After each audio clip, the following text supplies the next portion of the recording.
Okay, it's being recorded, so everyone be a little appropriate. I want to introduce Mr. Yaakov Ribner, who is the Rosh Madrichim here now. He's the Mankal, the CEO of Yeshivat Reshit Yerushalayim, who agreed to come here at this late hour. I think his wife and his child also.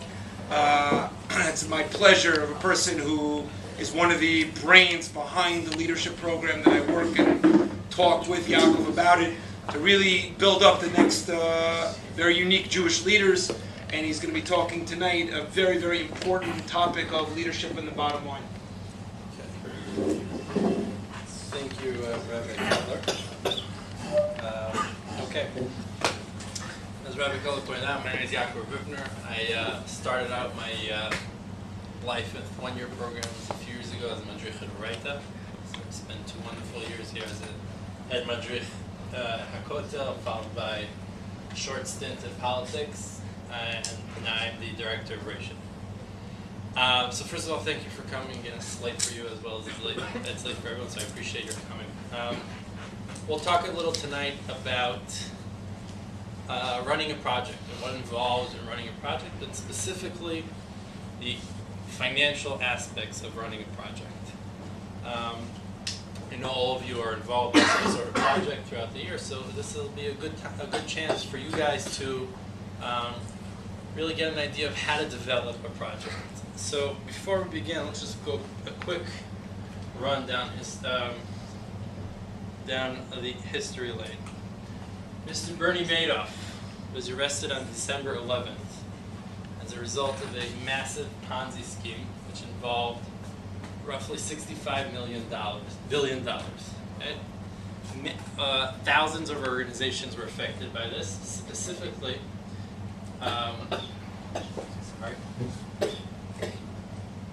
roughly 24 Jewish organizations were affected by this scheme. The estimate is of $150 million were lost immediately, and various other investments which were made by him were affected. Amongst the organizations which were affected are Hadassah Ladies, which the result we see today, I don't know if any of you followed the news, about a year ago, Hadassah Hospital in Israel, one of the largest hospitals in Israel, nearly went bankrupt because they're in debt of 1.3 billion shekel. This started here. YU is now in debt of roughly $200 million. Again, part of it initiated with Bernie Madoff. Bernie Madoff is an example of the crisis that every organization and every project has to go through when it comes to running a successful program. The key to all projects is financial, and we'll discuss that again in a few minutes. And as a result of various management mistakes that organizations made over the years, many organizations didn't only suffer losses, but had to shut down immediately due to lack of funds. Fast forward to this past summer, where we all discovered a new phenomenon, the Ice Bucket Challenge.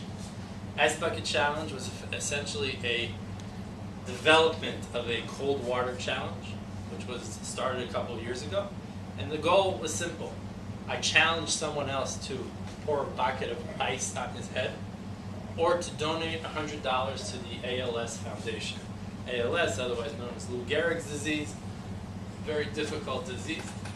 This started off with celebrities, from President Barack Obama to President George W. Bush to various other Hollywood stars, and went viral immediately. How viral did it go? To the point that 1.2 million videos were shared over various social networks, but more importantly, $41.8 million were raised for this sickness. Just to get an understanding of what, within a month, they raised more than they raised throughout the whole year of 2013. And this brings us back to the foundation of every program, any organization, or any idea that we have. We all have good ideas. Every single one of you is here for that reason. You chose to become leaders. You chose to take a step forward beyond what you're doing in your Shana Aleph or Bet here in Israel. And yet the foundation, beyond the idea, the good idea, is financial. It's not fun to say. It's not attractive because it collides with our ideal, with our wish to change the world. But the bottom line is, that it's all about the money. And without money, we really can't do anything. And many ideas every year are probably brought to the table. Great ideas and various spectrum of subjects. And yet most of them are shot down immediately. Why? Because of the lack of finances.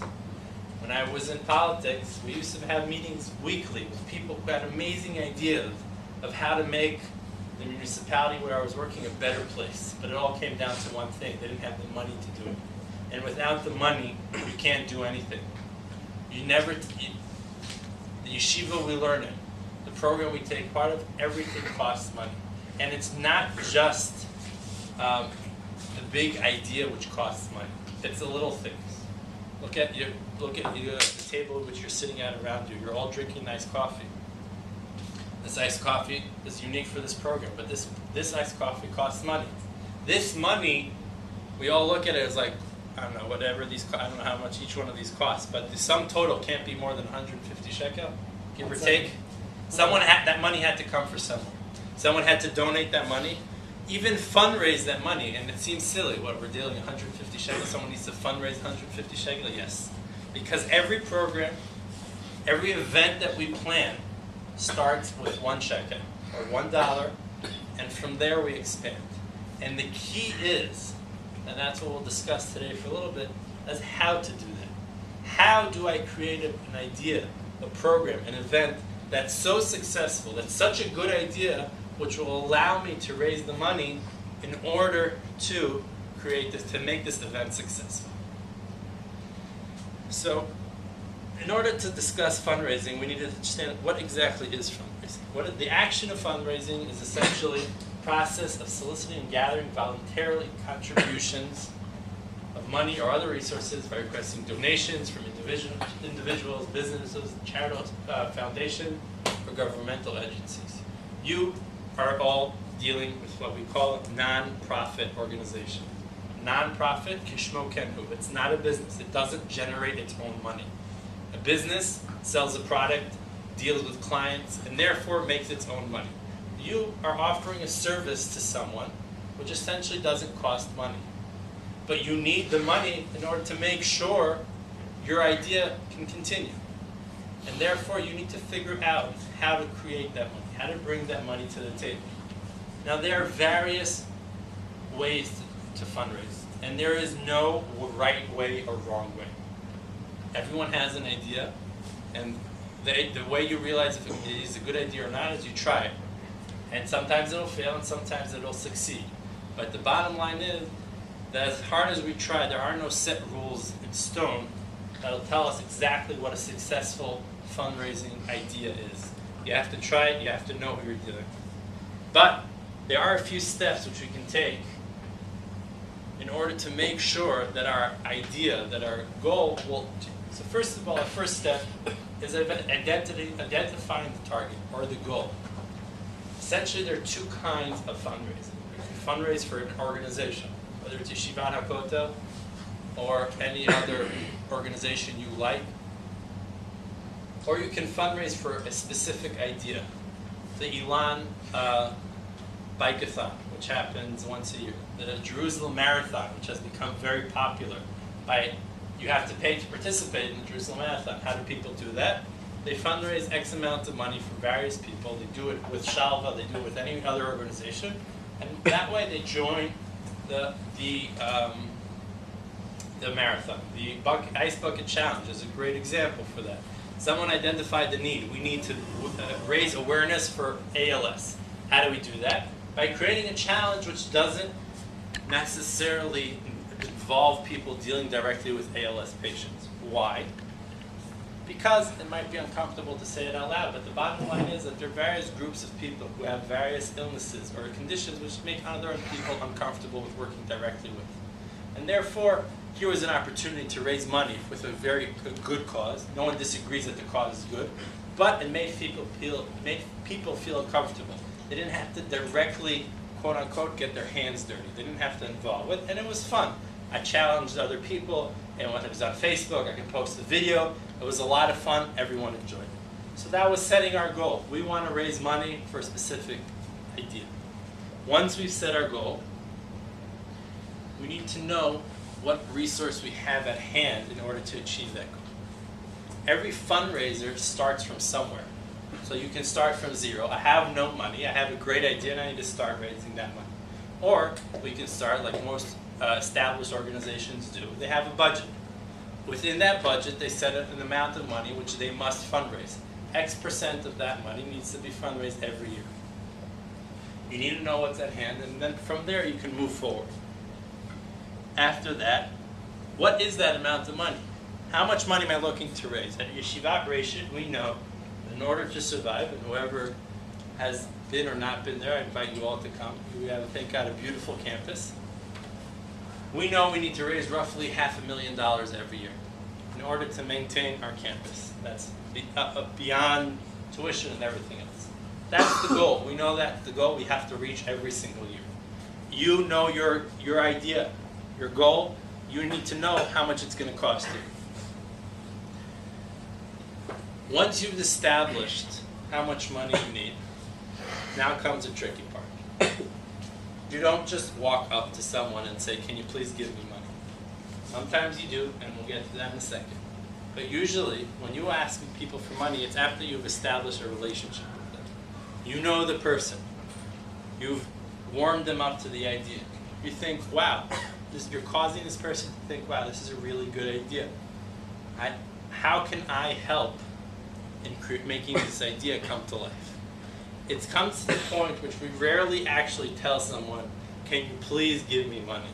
We say, "Do you want to be a partner with me? Do you want to help me bring this to life?" It's become rude to actually ask someone for money. We use code words, and that way everyone's comfortable with it. I don't feel like I'm begging, and the other person doesn't feel like he's donating money. He's establishing a new idea. He's creating something new. He's part of a great cause. Once we've established our relationship, we set our goals, we know we need to constantly monitor ourselves. Are we achieving our goals? Are we set to achieve the amount of money we're set to raise this year? Okay? You need to be your own monitors in a lot of cases because you are starting your own idea. But the goal is to constantly check and counter-check yourself. Make sure you're doing the right thing. Saying thank you. Thank God, I'm assuming you all grew up in wonderful homes where manners were a given. And we say thank you and you're welcome now on any given thing that we get. But imagine when someone gives you $1 million, so for him, usually the person who gives you $1 million is not that significant. Chances are if someone gives you $1 million for a cause, it doesn't really make a dent in their fortune. But they're giving you $1 million, and the reason a lot of times they're giving you $1 million is because they want some sort of recognition along the way, whether it's a plaque or an event in their name. But you, as the fundraiser, need to be aware of this and say thank you publicly. It seems mundane, it seems stupid, but it's key. People get very offended when they give a substantial gift and there's no recognition to what they gave. And finally, review. You finish your fiscal year, or whatever goal you set yourself, and now you look back. How did we do? Did we raise the amount of money we set to raise? Did the system which we created in order to raise that money succeed? Did we meet the correct people? And finally, did the actual goal, did the event, did the organization which we set to establish, is it established? Or did we just raise money for no good reason? Again, these are key words in fundraising. Nothing here, though, is set in stone. You have the ability to create your own thing, and there is no right or wrong here. But you need to understand that these are tools which will be helpful, and will help you create whatever you're trying to create. I want to do a little. I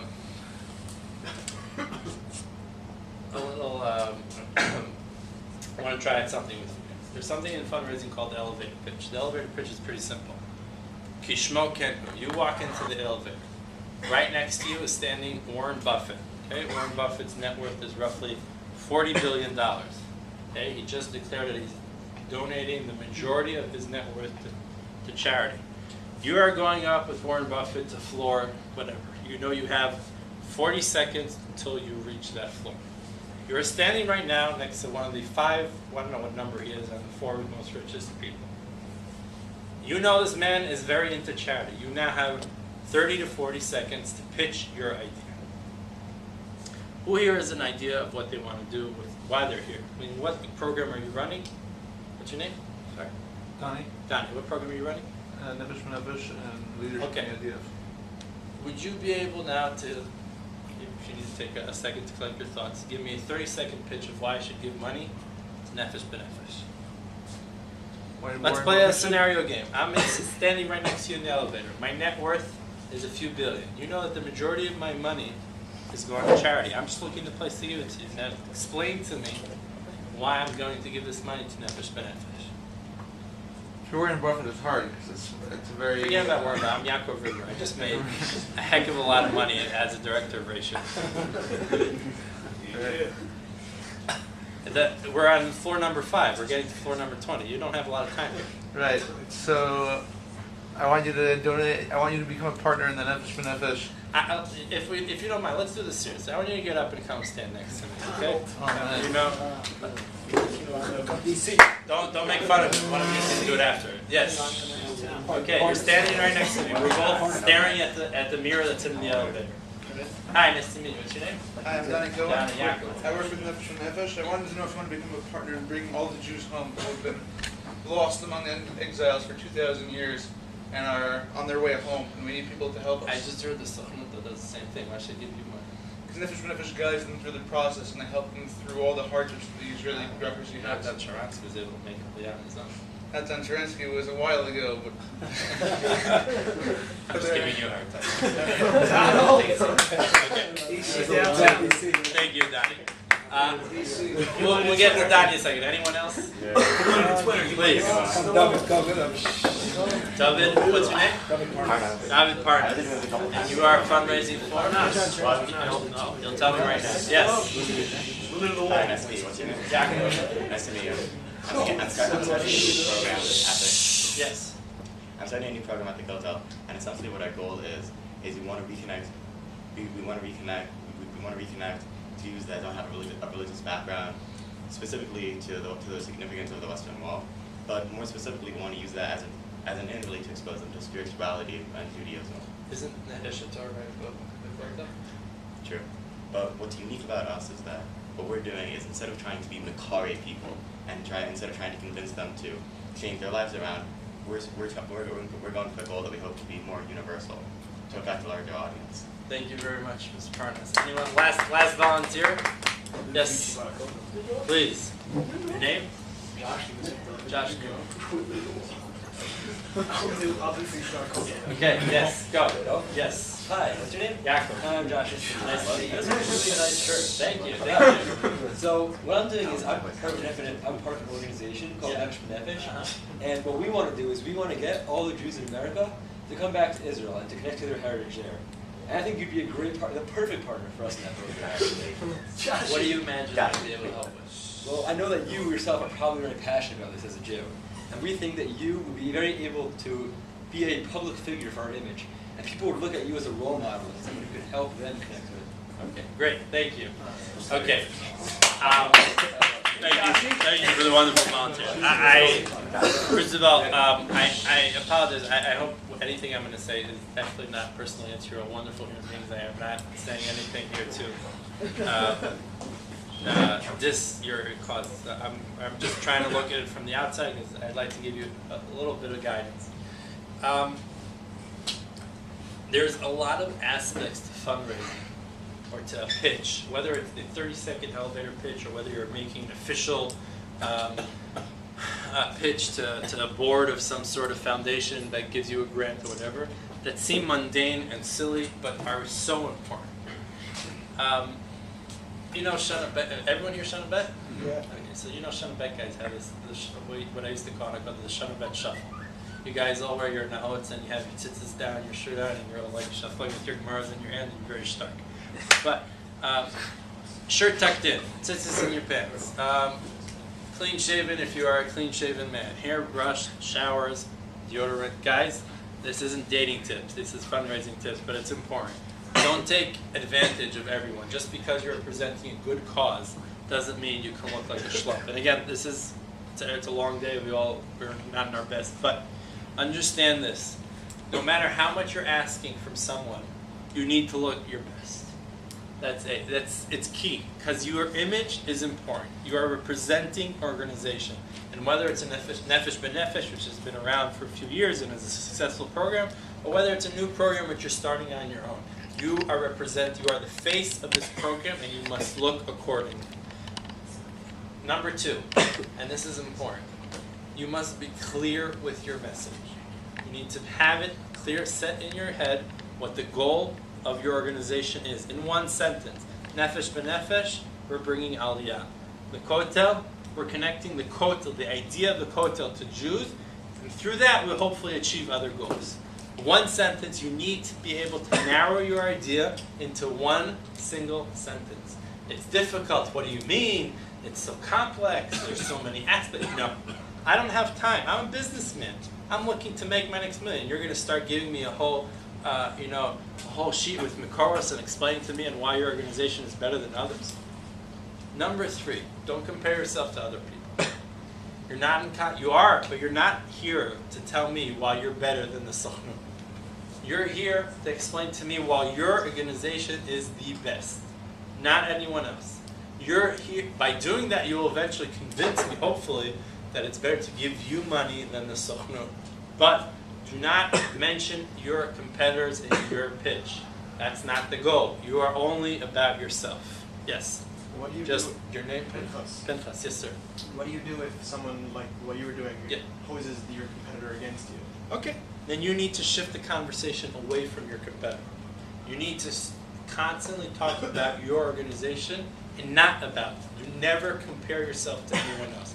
The second you're comparing, that means I'm thinking about the organization too. If you take Nefesh B'Nefesh as an example, and again, I believe that my brother-in-law works there. It's a wonderful organization, but let's isolate Nefesh B'Nefesh. That's who we're trying to work with, Mark Rosenberg. Oh, excellent. Wonderful man, my That's brother. who we're trying to work with. Great guy.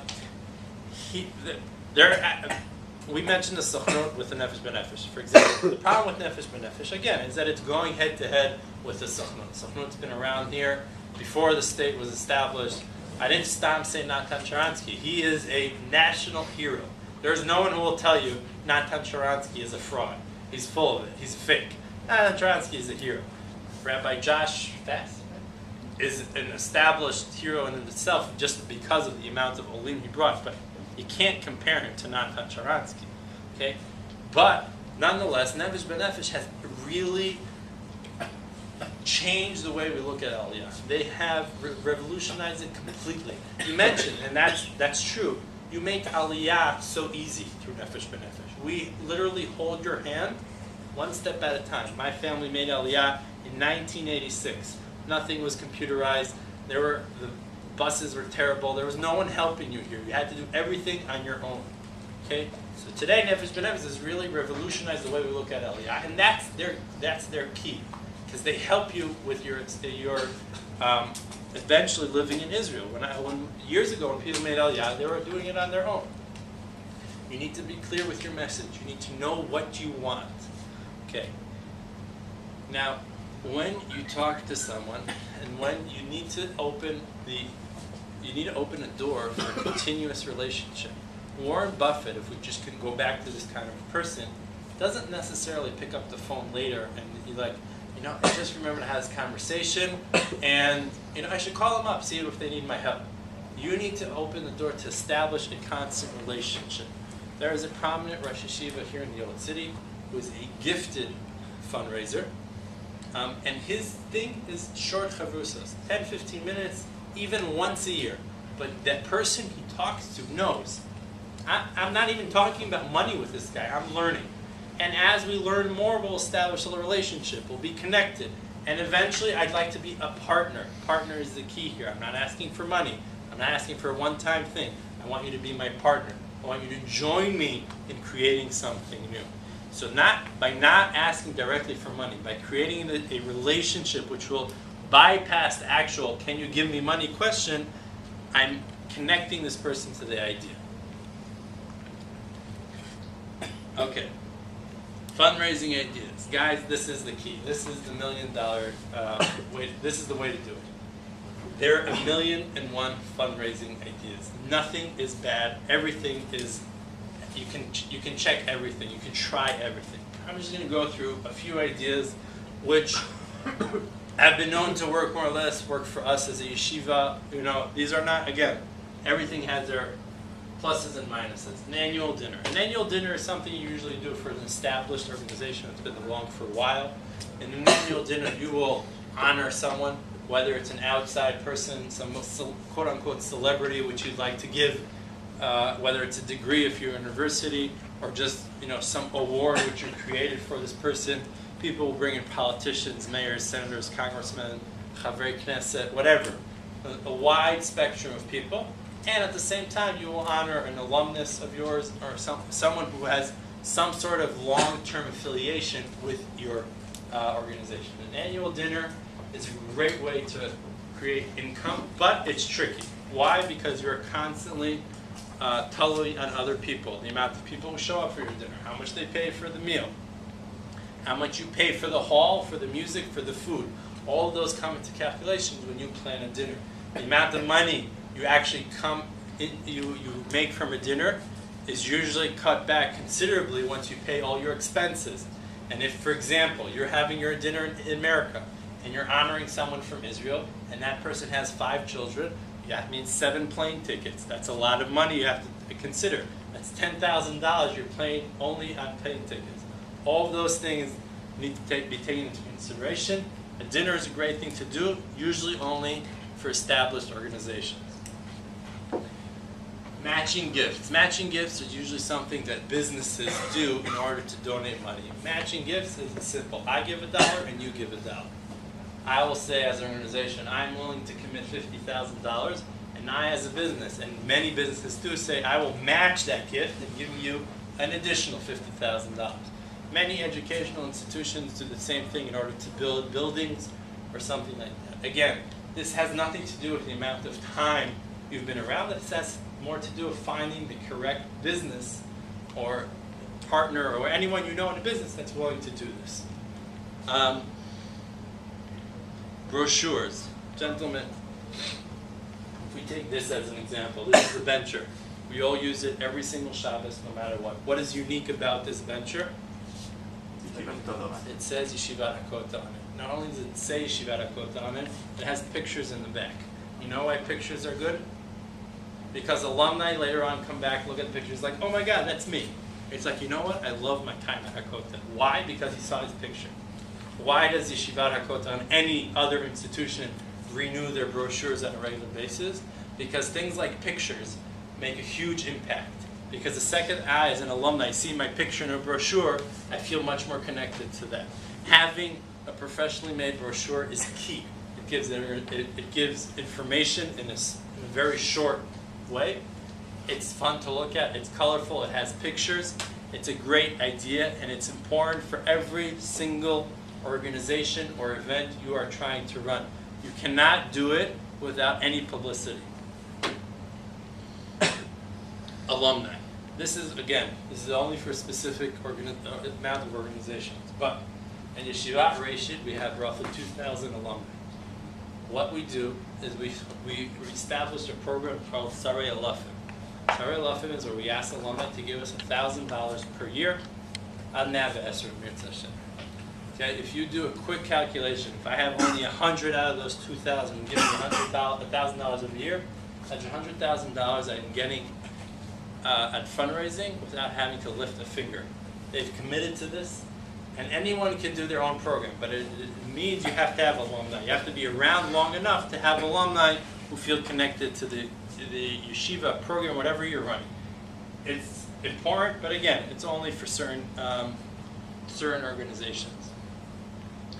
Grants. Grants is when you apply to government offices or any other office or foundation that gives grants. Grants essentially is you have a great idea and you apply to a certain organization to give you money in order to establish that idea. Grants involve a lot of paperwork. You have to know what you're saying. You have to know what you're doing. But the key about a grant is that it's a large sum of money and immediately. You don't have to go fundraising to 100 different people in order to get $100,000. If you present your grant request correctly, it happens immediately. Website. Gentlemen, you all grew up in an age of internet, Facebook, etc. A website is key to everything you do. Today, paper is rarely used. You all see this, you all have your phones, your laptops, your iPads, whatever. Phones and online information is key. And today, the best way to do that is through a website. Websites are a whole issue in and of its own. People spend hundreds of thousands of dollars in constantly updating their website, making sure the images are the most modern and the most up-to-date, that it's interactive. Who here goes into the Sports Illustrated website? Oh, you guys are really too okay. Yes, yeah. No, Sports Illustrated is interesting because Sports Illustrated just recently completed their website. I don't know if anyone noticed it. They changed the way they used to present sports. It's much more interactive. The stories are popping up constantly. There's no real say there in your head of what they are, but they're always around you. Okay? That's a way of a site making sure you stay interested by changing its image and yet maintaining the same sort of news, the sports news. It didn't change, yet the images are constantly changing. A website is very, very important. A unique event. A unique event is anything you want, which is not something that everyone else is doing. A dinner, for example, is something that other organizations do. But if we go back to the Ice Bucket Challenge, if we go to t-shirt making, anything that's unique, that's special, bike rides, marathons, sporting events, cookathons, whatever you want, it has to be unique, it has to be special, it has to get people excited. Okay, you want people to be excited about your idea, and that is key. And last but not least, your Facebook. Guys, you all, I don't know if you all, I'm sure majority, if not all of you, have a Facebook page. Is that correct? Safe to assume that? Hey, everyone today has a Facebook page. From presidents to prime ministers to celebrities to the common folk, everyone has at least one Facebook page. Now, organizations have Facebook pages. Facebook pages are essentially a replica of your website, but again, it's shorter, it changes more on a more regular basis, it allows people to interact with you.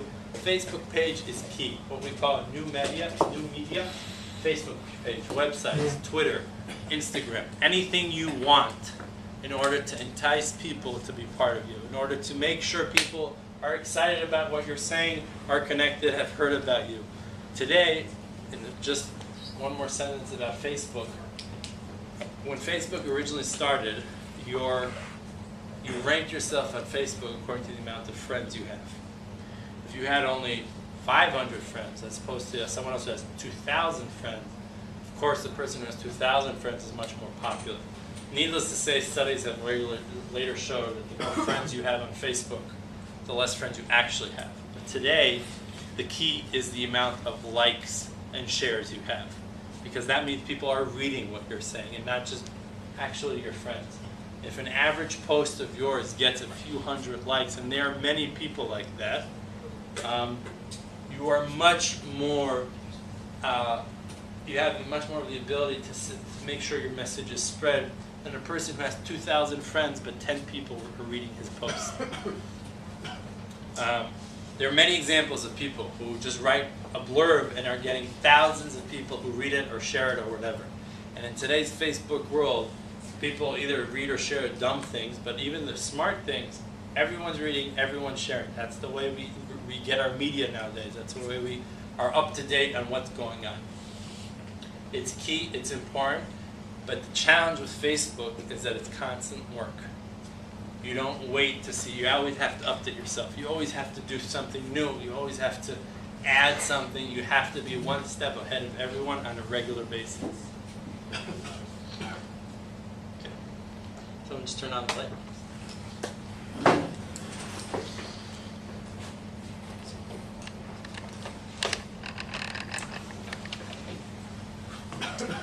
Look, there's a real challenge with what you guys are trying to do.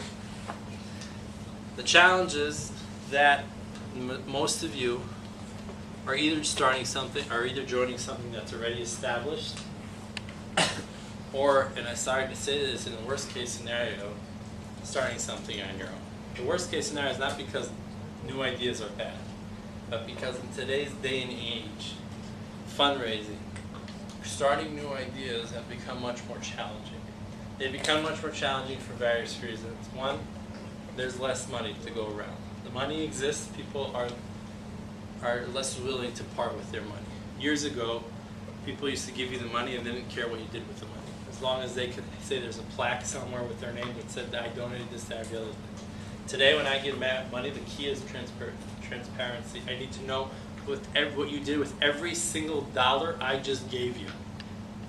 There is no such thing as just I'll give you money and you do whatever you want with it. I want to know what you're doing with that. And if we said Nefesh B'Nefesh or the HaKotel project, if they're not something exactly like you're doing, chances are there's something similar to what you're doing. Okay? And the challenge is to make yourself unique. To make yourself special in order to encourage other people to take part in your project. Any questions before anything else? Okay. Yeah. Say you're pitching an idea to somebody. Yeah. And it's going like really south. What do you do? Well, how do you pitch your idea first? Like, what's the best way to well, screen it so it's the same? first of all, you have to have it set in your head. You have to be clear in your head of what you're about to say. The same way, when I prepared this class, I didn't just put together a bunch of ideas I had in mind and I hoped for the best. Whether it's a PowerPoint or whether it's a source sheet or whatever, it's clear in my head how I want to build it, how I want to start, what the middle point is, and what I want to end. That's the same thing as presenting an idea. Present an idea. Hi, my name is Yaakov. I'd like to talk to you today about the Leadership HaKotel program. Okay? In today's day and age, we have a real issue with leadership. And at HaKotel, we've decided to grab this issue by its horns and create a new wave of leadership. How do we do that? We take 15 guys, some of our best guys, our brightest minds in the Jewish world, and we say, go out there and change the world. And we bring the best minds around them to help them do that. And I want you to come be a partner with us. I want you to come meet the guys. I want you to sit in on the class, and you know what? If you'd be able to share with us some of your experience, that would be even better. What happened there? One, I didn't mention money once. Two, I talked to the guy's ego. It might not be fun, it might not be good, but that's how it works. These people need to feel special. And I'm telling him that you're special, you're unique, I need you, come help us. But more to the point, I've created something special. This is how we're going to change the Jewish world. This is what we're going to make, how we're going to make things better. The key is to make yourself special. The key is to make yourself better, not better in the way that everyone else is bad and I'm good, but better in the way that if you help me, together we're going to change the world. Together we're going to bring as many people on Aliyah. Together we're going to connect as many people possible to the HaKotel and eventually to Judaism or whatever other idea you have. It needs to be special, it needs to be unique. When something goes south, so you have two options. One, you can just say that this is not this is just not going to work. The other option is to kind of shift the weight of the conversation towards him. Now you were until now presenting yourself, your idea. Let's hear him. What interests him? What does he want? What is his dream? Maybe together we can figure out some point a point where we can meet together and figure out how we can work things together. A lot of your pitches aren't going to work. It's the sad truth. Sometimes things just don't work. But if you're able, it's all about experience. It's about knowing the person you don't just walk up to someone and say, hi, how are you? Can you give me money? You don't just, even if you pitch them a great pitch. Of course, there's the elevator pitch is created for when you meet that individual who is so interested in donating money, and by chance you met him. So for that, you have the elevator pitch. But on 98% of the people, the elevator pitch is useless because they don't know about you. They need to know. They want to learn. So you need to be able, if it's moving south, to transfer towards something that you know for a fact interests them. something that they'll be connected to if they're not connected to what you're doing until now. Any other questions? Okay, I want to end though with one personal message. This session, as a startup session, is somewhat of a tough one because it shows you the challenges that you all face as you enter this wonderful program. But the big challenge is that in today's Jewish world, we face somewhat of a problem, and that is really a lack of leadership. There is no longer that one figure we can all agree on, who we can look for example, for leadership, for anything, for inspiration. Years ago, we had that, and every generation had their person. Today, that's lacking. And yet, in today's day and age, when people are cynical, and everyone wants something on the spot right now, 15 guys have come together to sit in a room at 11:30 or quarter to 12 at night to listen to someone talk about fundraising. Don't think that this is a given. Don't think that everywhere around the world this is happening. The vast majority of people your age are doing absolutely nothing with their time right now. And the fact that you guys chose to come, to stand up, to step up to the plate and say, people, I don't like the situation that's happening right now in our world, and we're going to take it upon ourselves to change it, is not something that's a given. And it's something that's unique and special. And we hear this all the time, go reach for the stars. And I'm not saying this as a cliche. Guys, reach for the stars. Hope to change the world. Because you gotta dream big, and you gotta hope big. And when you think big, big things happen. The road ahead of you is challenging. It's difficult. There will be a lot more failures than there'll be success. But by the fact that you decided that you don't like what's going on right now, and you would like to change it, you want to make this world better, it already means we've stepped one step forward. I can only end really with someone said this thousands of years ago and much smarter than me. Lo alecha hamlacha ligmor v'lo ata ben chorim livatel mimeno. You guys started here something wonderful. You might not have the zchus to see it end, but know that you are part of an amazing thing, and I wish you all good luck with whatever you do.